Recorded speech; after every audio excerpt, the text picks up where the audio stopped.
Hi, everyone, and welcome to our tutorial on how to use Codiva.io. So first thing you need to do is go to Codiva.io right here in your internet browser. I'm using Google Chrome. Not that it should matter, but Codiva is an online development environment. So it has a lot of language options, and what it allows you to do is to write code from your internet browser, have it runs it in the cloud, and then feeds you the results.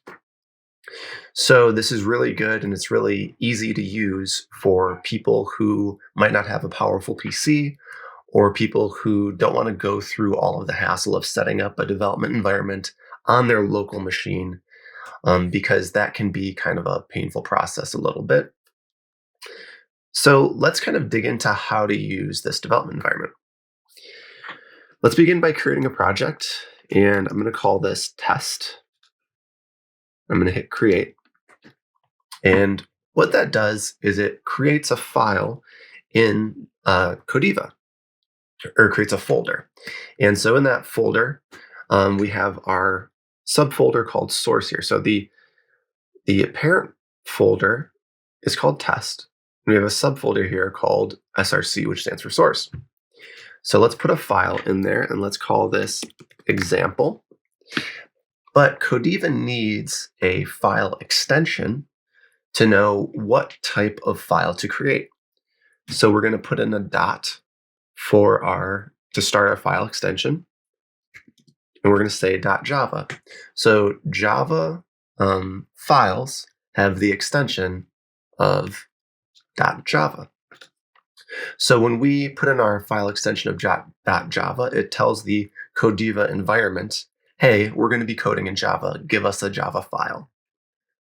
Give us a Java file with the name example. So let's click on create. And so if we open up our source folder here, we can see that inside of our source folder, we have an example.java file right here. So I'm going to close the folders or the files tab, which will sort of hide our folders.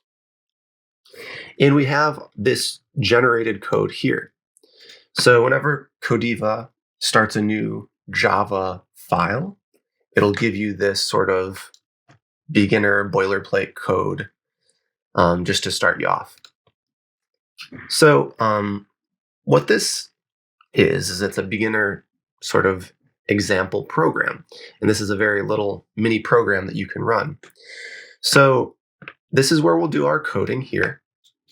And what I'm going to do is I'm going to change this line here to say, hello, IT 2650. And so what this program does is it's going to print something out to the console. And I'm going to click run to run our program here. And this console window pops up here. And it shows us the output of our program right here. So it says, hello, IT 2650. Awesome. So what just happened when I clicked run was that it basically sent our program off to the Codiva cloud environment. And that cloud environment did what's called compilation, which we'll get to in a later video. But all you need to know for now is that it ran our program, it generated an output, and it fed our output back to our console window right here. So we can see our hello IT 2650. So I'm going to click on slide here to come back to our human readable instructions here, or our code. So you can see that this line, this print line here, just printed out to the console, hello IT 2650. So that was the output, hello IT 2650. Let's go over some input. So I'm going to have to write a little bit more code here to kind of give us the code we need to generate our input. So I'm not going to go over in depth right now into what I'm doing, but in week 3 of our class, we'll learn in depth what exactly is going on here. For now, just kind of try to follow along, but focus on what I'm doing in the development environment, because that's what I'm trying to teach here is what's going on in the development environment and how to use this tool. So I'm going to write a little bit of code here to bring in some more Java code. And so this code is going to allow us to input code.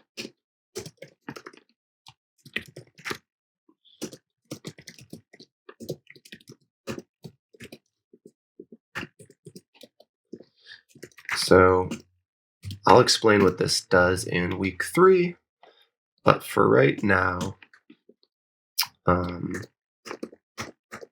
don't need to worry about it.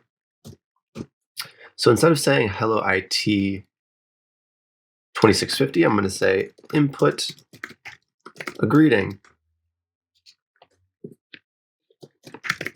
And we're going to create a greeting here. And we are going to take in a greeting. So that line will take in our greeting. And then I'm going to do another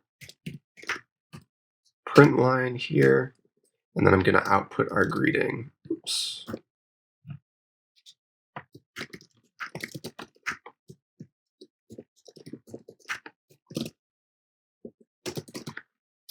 Okay. So let's run this again. And so here we have our input greeting. Now we're expecting our user to input a greeting. How do you input a greeting using the Codiva environment?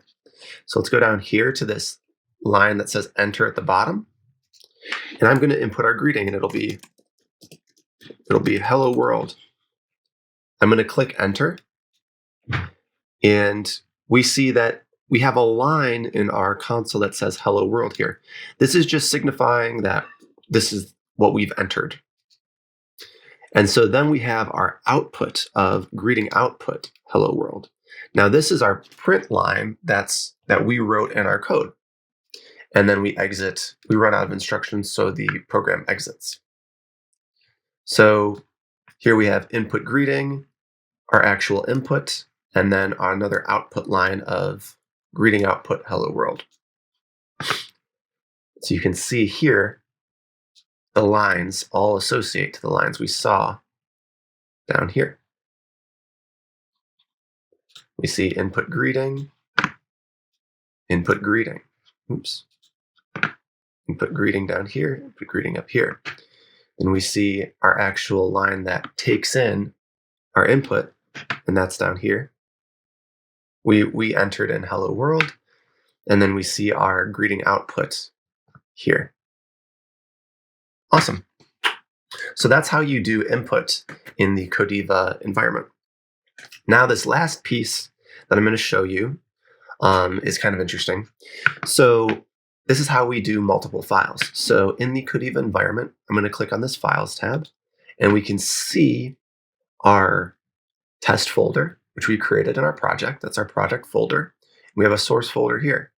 I'm going to create a new file, and I'm going to call this another example. That'll be our name of the file.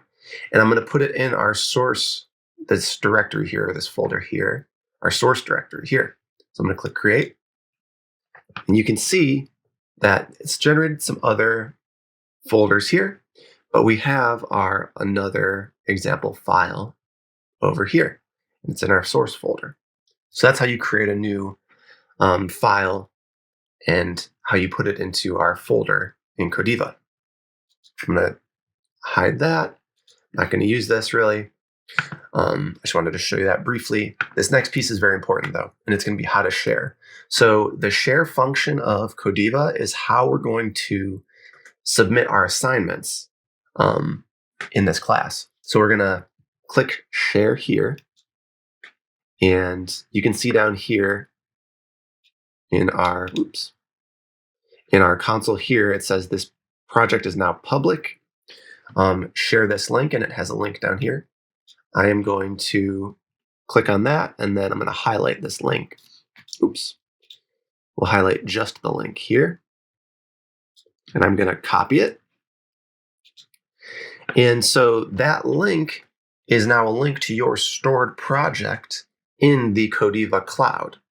And so what we're going to do is we're going to take this link, and I'm going to close our tab here, and I'm going to paste our link into our browser, click return, and boom, we come back to our project. So this example here is saved. Here's our code that we just closed out of in our last tab. Well, now it's saved under this link. So we're going to take this link and we can submit it in Blackboard. And so what you're going to do is you're going to take this link, and whenever we have a coding assignment, you're going to code it up in Codiva. You're going to test it out yourself using the run functionality here. Once it works perfectly, or as close to perfect as you can get it, you're going to click the share button here. You're going to take the link and submit it in the assignment tab in Blackboard. And then I'm going to take that link, I'm going to run it in my browser. I'm going to look at your code and look at your output, and I'm going to grade that.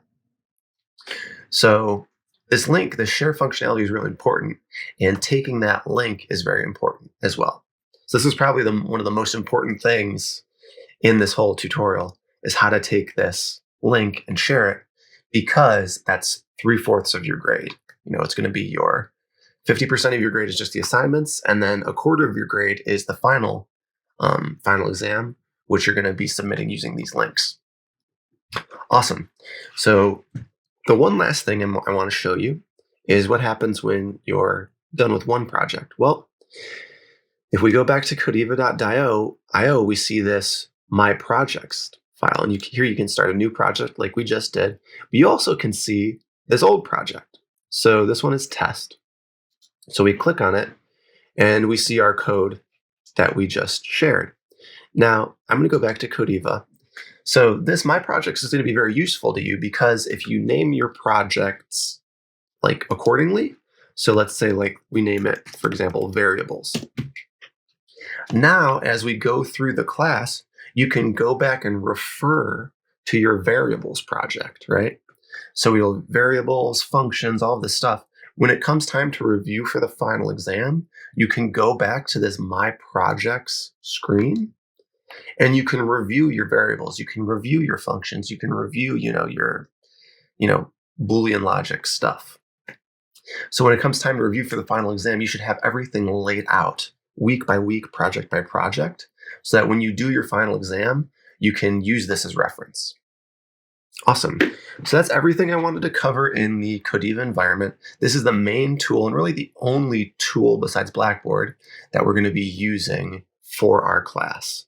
So getting a good understanding of this is super important, and having a good understanding of how to share and run and do input output is also very important.